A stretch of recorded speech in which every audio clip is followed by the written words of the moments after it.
Welcome to English Express with Miss B. Welcome to another session of our live streams. And today I'm talking about the 7 habits of highly effective people. In order for us to be effective as leaders, what is expected of us? And in my previous videos, I spoke about leadership, and the video before this, I spoke about the 7 habits of highly effective people.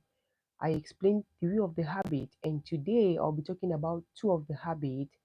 And hopefully, let's say on Friday or tomorrow, I'll be talking about the last 2.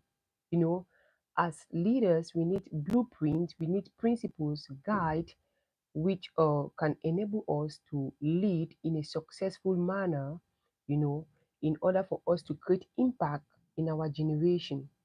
So it's not all about you as a leader, but the people you are leading.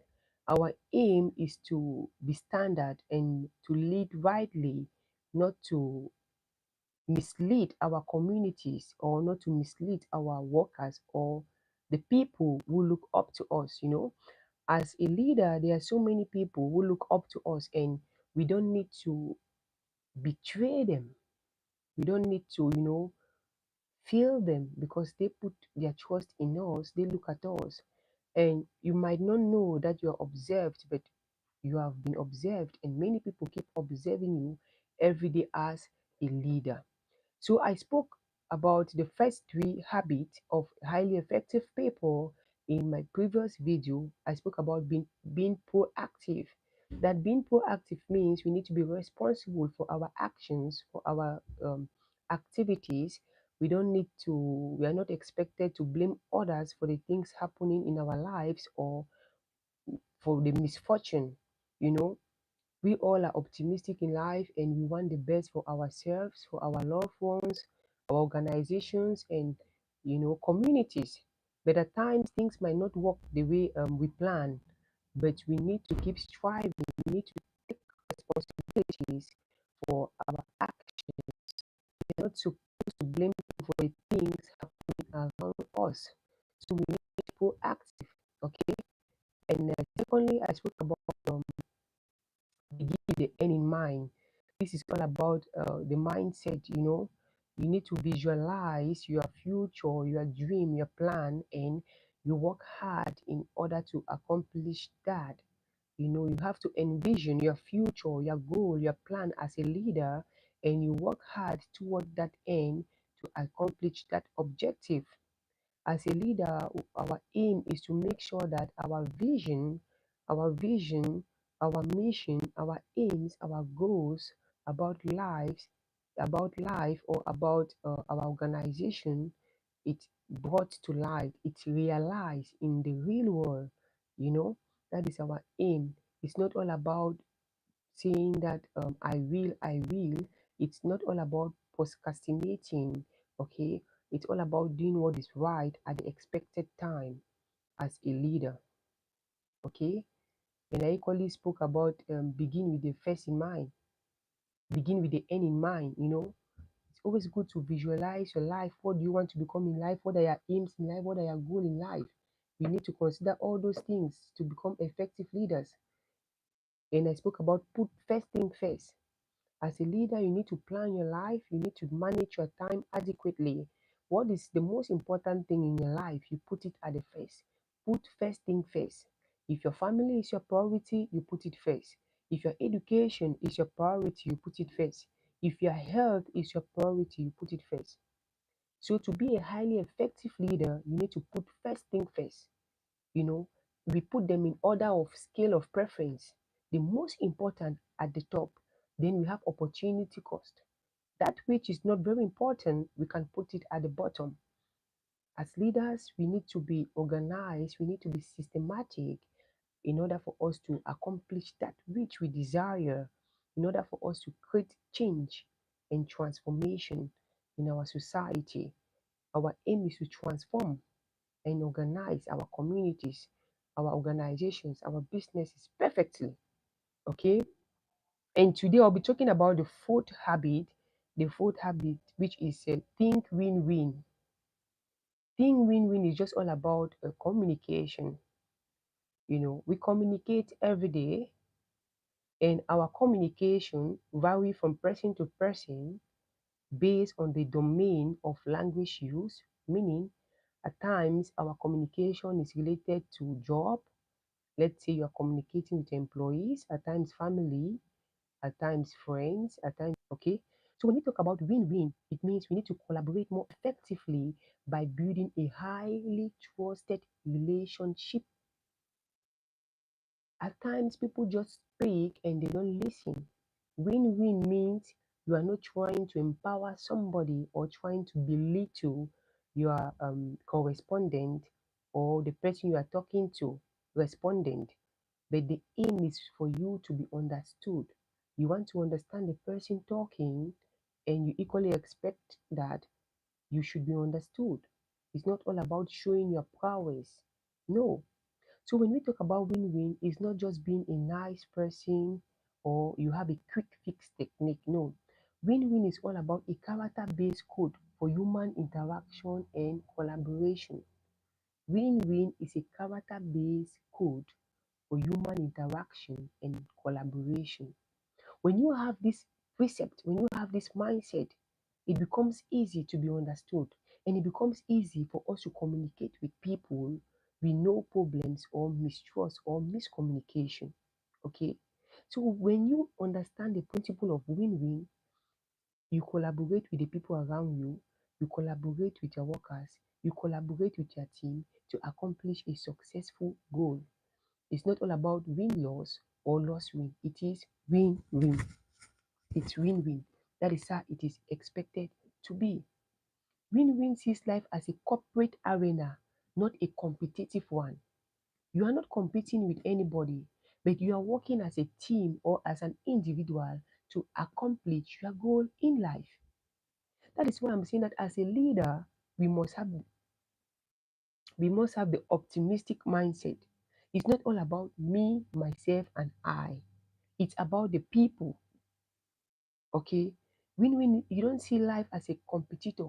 No, you see life in a different perspective. You see life in a communal way. You see it as a community whereby people of different backgrounds and cultural diversity can come together to accomplish a common goal. So that's just it. To accomplish a common goal. That is win-win. You don't compete. Win-win means agreement or solutions are mutually beneficial to each other. Okay, we agree, we come up with solutions to better our organizations, to better our company, to better our family, to better our businesses. So it is a win-win. You have this mutual agreement. It's not like I agree, you disagree. It is not win loss or loss win or loss loss. It is win-win. Mutually, we are benefiting from each other. So as a leader, we need to have the mindset of win-win. We need to have this mindset of mutually understanding each other because we want to solve a problem that will be beneficial and satisfying to us all. So it's not all about me, you, it's all about us. As a leader, you don't say me, mine, myself. No, as a leader, we use the pronoun we, us, our team, ourselves. It's not all about you. It's all about the team you're working with. It's all about the people. So when we talk about win-win, we both get to eat the pie and taste pretty darn. We are eating the pie together. It's not like I am eating it without you or you are eating it without me. It's a two-way thing. Win-win is not all about empathy. I know as a leader we are supposed to be, we need to sympathize with people. We need to help them when they have issues, when they are weak, we need to be there for them. But win-win is not all about empathy, but rather the confident spirit. We need to inculcate the spirit of confidence. We need to be confidential. We need to have that courage to do what is right. You know, most of the time, some people don't do what is right because they are scared. Some people are just doing it to please people, but we need to do what is right. That is how life is. So win-win means doing what is right. It's not all about being an empathetic leader. Confidently, you need to do what is right to accomplish a common goal. Okay? We need courage. We need to consider so many things as leaders to show that we are mature. We need to be open-minded to listen to people, to listen to advice, to listen to contributions. It is essential for our good. It is fundamental for our good as leaders. So I was talking about win-win. Most of the times people keep thinking, okay, in this deal, how am I gonna benefit? How will I do? How will I do? A leader having the mindset of win-win is a vigorous leader because that leader has no ulterior motives. That is how it is supposed to be. Your aim is to win. Your aim is to satisfy your workers. Your aim is to accomplish your goal. You are doing it win-win. You need to stick to it. You need to be steadfast. So that's how life is supposed to be. It's supposed to be win-win. Apart from being a highly effective leader, in general life, that is how it's supposed to be. Some of us, we have friends, we have colleagues. When you do projects or you carry out activities together, your aim is not just to use them like a parasite, but the aim is for mutual understanding and mutual understanding and for the benefit of all, something which is satisfying to the two parties, not just one person. No matter what you do, it should be satisfying to the two parties. It's not just all about you. How will it feel if, as a leader, for you to experience a win-win, you are winning and your subordinate or your respondent are losing? It doesn't make sense. It shows that there is no team spirit, there is no cooperation in that organization. There must be a win-win, not a win-loss or loss-loss. No. The aim of a leader or all leaders is to be successful. And at times, for us to be successful, you cannot be successful alone. You need to go with some people. You need to have mentors, the people you look up to. You need to be an empathetic leader and you need to read more. You need to learn how to accept your fault. You need to stand to be corrected and to learn the right way of doing things. Thank you so much. I noticed that some people are online. Welcome to this live stream. I am continuing the section related to the 7 habits of highly effective people, and I spoke about win-win. I'm talking about win-win. We need to have the win-win mindset. Even as an individual, as a student, you just need to know that you are a winner, you are not a loser. No matter what it takes, you are steadfast, you have to win. When you have the winning mindset, it means you're a champion. You have the mindset of a champion, someone who will never fail, someone who will succeed. And even when you fall and your back is on the ground, you don't give up because you know you are a winner, because you know you are a champion. And as champion, we don't give up. It doesn't matter how many times you fail. Thomas Edison failed 99 times, okay, when he was trying to discover electricity. He did not give up. And at the end of the day, we are benefiting from this electricity because of Thomas Edison. Just imagine Thomas Edison gave up on his dreams. What would have happened to us? There would have been no electricity, or probably electricity would have been delayed. So we don't need to give up. Thomas Edison was a scientist. He equally discovered a phonograph. He didn't give up. And we were told of Henry Ford. Henry Ford was like a student to Thomas Edison. He equally admired Thomas Edison, and he worked hand in hand with Thomas Edison, and he discovered the first Ford car. Henry Ford, you understand? So that is leadership.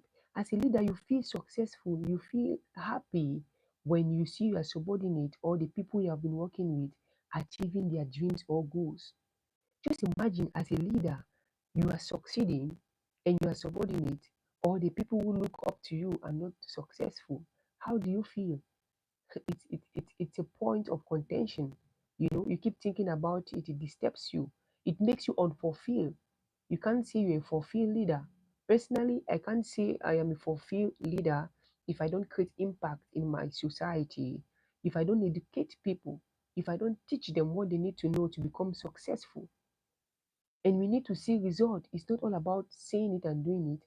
We need to see result. We need to see result. Okay? And now I'll be talking about the fifth habit. The fifth habit says, seek first to understand, then to be understood. This is all about communication. We need to seek first to understand, then to be understood. There are so many people out there, some people they don't like to communicate. They just want to listen, to respond, to reply to people, but they don't want to understand. Communication is the most important skill in life. The way we communicate with people can either cause problems or can solve problems. So we need to be careful and keen when we communicate. Communication is one of the most important skills in life generally. It can be used to bring people together and to separate people. It can be used to mend a relationship or to deter a relationship. So we need to be careful when we communicate with people. You understand? So when we talk about this habit, it talks about the habit of empathic communication. We need to understand people. We are not understanding them because we want to respond, give them feedback, okay? But we need to understand. We need to cultivate the listening habit. Some of us, we have spent time in school learning how to read, learning how to speak, learning how to write. What about listening? Some of us need to learn to become good listeners. As a great leader, we need to be good listeners. As a great leader, you have to be a good listener. You need to listen to others, okay? You need to understand them before you are understood. It's not all about giving a point. Some of us, we are always eager to give points. We always want to express ourselves. We always want to give points. We always want to justify why something is happening the way it is. That is not all about life. We need to train ourselves. We need to enable our personality, ourselves, to listen deeply. We need to listen to others deeply to be highly effective leaders, to be great leaders in our community. We need to listen to understand each other, to understand one another. We are not listening just to reply, but we are listening to understand. You understand? Most of the times, people, in life, most people, you probably, they want to understand, they want to be understood, but they don't want to understand their respondent or their interlocutors. You need to try to understand your interlocutors. It's not all about you being understood. Why does this happen?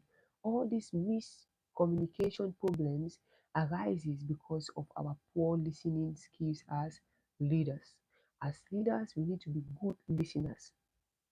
Let's say you went to a scene, let's say as a teacher, you went to a scene that was in class, or it can be anywhere, and people are talking and talking, you are trying to speak. Firstly, you need to be keen, you need to be disciplined, you need to understand, you are listening to understand. You have already trained yourself to be a good listener. You are listening to understand, but you are not listening just to reply them.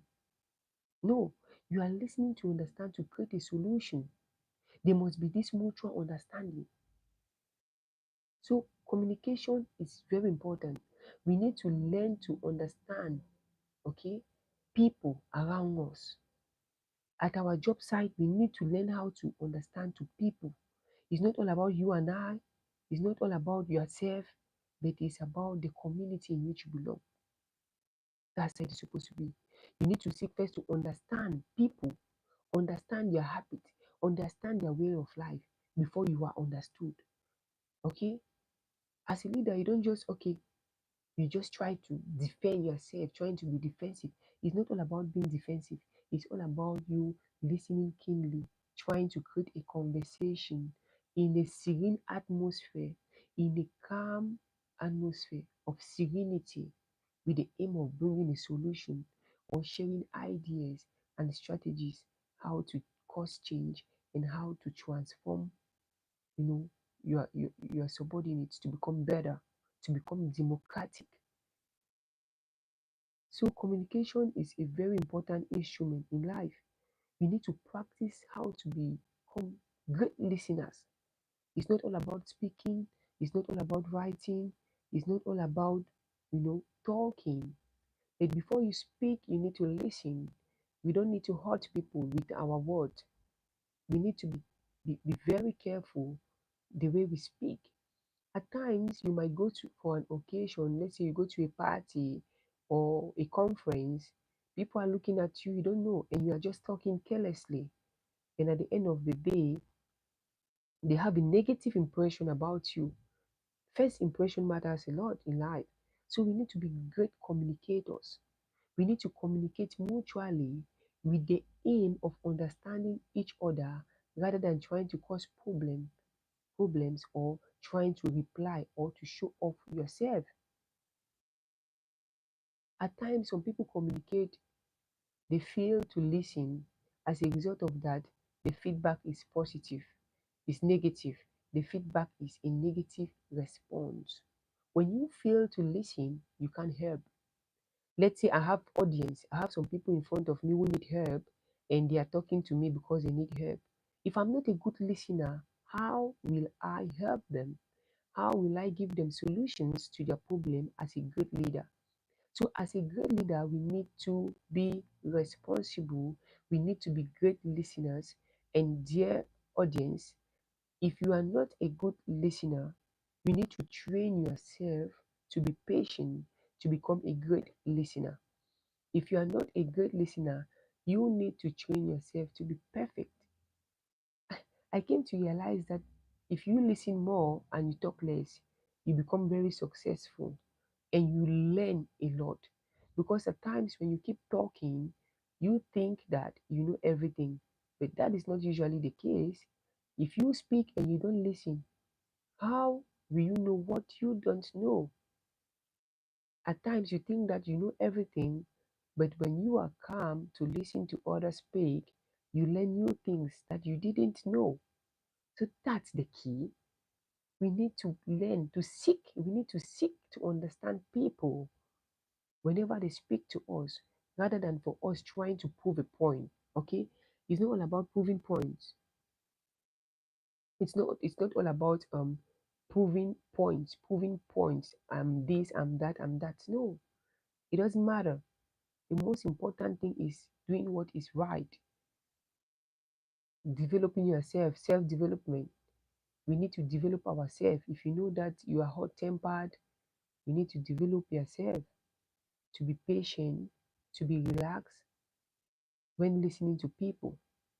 If you know that all of you who are online, if you know that you are not a good listener, if you know that you always try to be more expressive instead of being a good listener, equally try to um colorate all these things, put them in your lifestyle, try to collaborate them. Okay, you see that life will be so sweet. Blend them, use the eclectic method. You're a good listener, you listen well. When you listen, you understand, you give advices, you give solutions to problems, you come up with modern strategies to transform lives, to create impact in your generation, and to lead your community members or to lead your kingdom. Okay, so today I spoke about the two habits of highly effective people. In my previous video, I spoke about three, and today I spoke about two. And I'll be talking about the other two habits of highly effective people. And I believe that at the end of this leadership series, most of us will become effective leaders in our different communities. Most of us will become perfect listeners. Most of us will become great leaders in our communities. Let us try to apply all these teachings. Stephen Covey wrote the 7 habits of highly effective people. You can go online, you can write the 7 habits of highly effective people by Stephen Covey. You can equally spend time to read about it. If you have any question, you can ask me and I invite you all next time. We can meet tomorrow, same time. We share ideas about leadership. We talk about leadership in different dimensions, how we can help each other mutually to become great and to transform our community. Because leadership is not all about you, leadership is about change. Like I said, as a leader, you know the way you see, the way you lead. You take the front line and your subordinates are behind you. You take the bullet, okay? Thank you for listening. Thank you for your comments. Thank you for being part of this live stream. You can equally share the link and see you tomorrow. English Express was your speaker. Thanks.